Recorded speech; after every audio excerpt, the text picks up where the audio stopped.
bienvenue aux nouvelles HSS.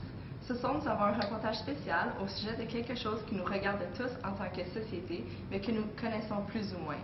Il s'agit en effet de l'analyse coût-bénéfice et des systèmes de santé. Maintenant, on s'en va en direct avec Caroline qui parlera des points de vue des professionnels de la santé sur l'analyse des coûts-bénéfices. Merci Alexandre. Donc, l'analyse coût-bénéfice estime et additionne la valeur des coûts et des bénéfices d'un projet dans une communauté en vue d'établir si le projet en vaut la peine. Par exemple, il ne serait pas raisonnable d'appliquer un service extrêmement dispendieux à la population si l'avantage ne serait que marginal. L'objectif principal de l'analyse est donc de déterminer si une intervention en vaut la peine par rapport à une autre. Par exemple, l'implantation d'un défibrillateur cardio-vertébral, qui est une procédure très coûteuse, est rentable comparée à la dialyse pour une maladie rénale en fin de stage parce qu'elle résulte un plus grand nombre d'années de vie de qualité gagnées par un coût relativement modeste. Bref, elle indique le prix pour acheter des années de santé chez un patient grâce à un certain traitement.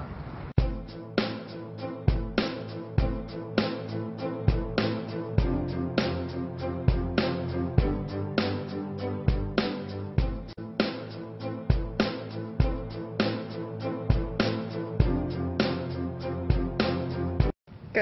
Merci Caroline. Nous allons maintenant parler au docteur Marc-Antoine qui nous présentera les avantages de l'analyse coût-bénéfice. Vous, en tant que professionnel de santé, croyez-vous qu'il est nécessaire d'adopter des méthodes pour gérer les dépenses dans le système de santé? Dans les systèmes de santé qu'on a aujourd'hui, il faut qu'ils fassent face aux contraintes imposées par le budget financier.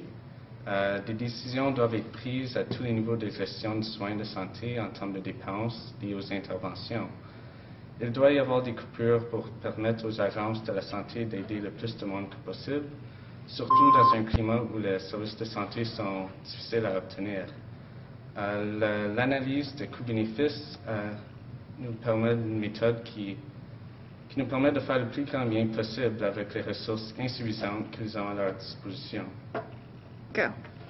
Croyez-vous qu'une telle analyse pourrait engendrer de la discrimination face aux minorités?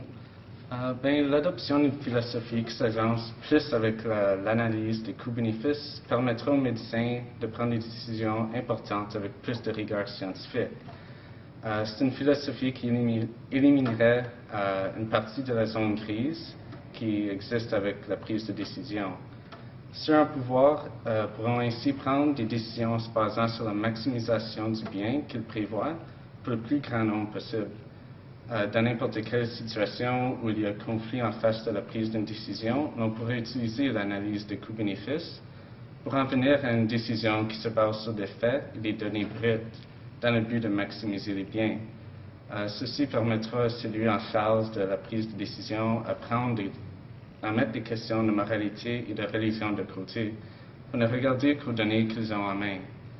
De cette façon, les professionnels seront capables d'une plus grande transparence quant aux décisions et ils seront d'autant plus objectifs en choisissant leur piste d'action. Merci, Dr. Marc-Antoine. Nous allons maintenant passer à la professeure Jessica qui va nous parler des arguments contre l'analyse coût-bénéfice. Donc, vous, en tant que professeur de philosophie, croyez-vous que l'analyse coût-bénéfice va à l'encontre de principes éthiques? Oui, cette méthode de prise de décision peut être considérée comme contraire à l'éthique. L'analyse coût-bénéfice est presque la même que l'utilitarisme, qui est un sujet très controversé, surtout chez les philosophes.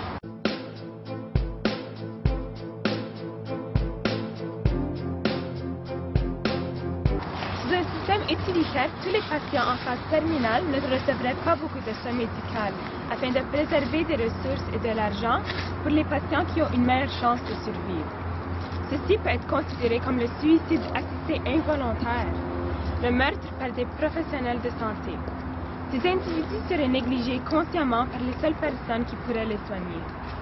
Avec ceci, l'analyse coût-bénéfice dispute que c'est immoral d'attribuer une valeur monétaire à la vie, car ça encouragerait les médecins à considérer les patients comme un fardeau économique plutôt que des individus et des semblables qui ont besoin de l'aide.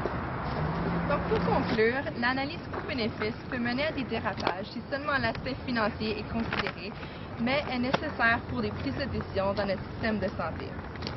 Sur cette base de l'utilitarisme, on devrait utiliser un vaccin pour sauver des milliers de vies plutôt que de donner un traitement très dispendieux qui n'en sauve qu'une personne. L'utilitarisme n'est cependant pas posé sans problème éthique. Donc, ceci fait poser plusieurs questions, comme pouvons-nous vraiment fonder nos décisions sur un principe qui pose autant de problèmes moraux? Pouvons-nous vraiment attribuer une valeur monétaire à une vie? N'y a-t-il pas d'alternative? Donc, merci d'avoir regardé le reportage HSS. On vous revient la semaine prochaine avec un autre reportage à ne pas manquer.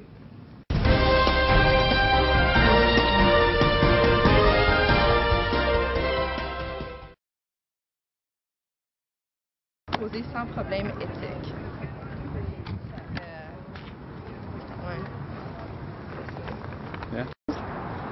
Plusieurs des lois qui ont guidé leur profession pour des centaines d'années. C'est prêt. Go.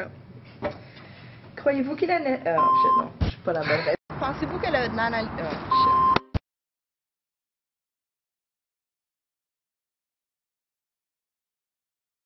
shit. Et de prendre des décisions, pouvons-nous... Ok, ça, cette partie fait pas de sens.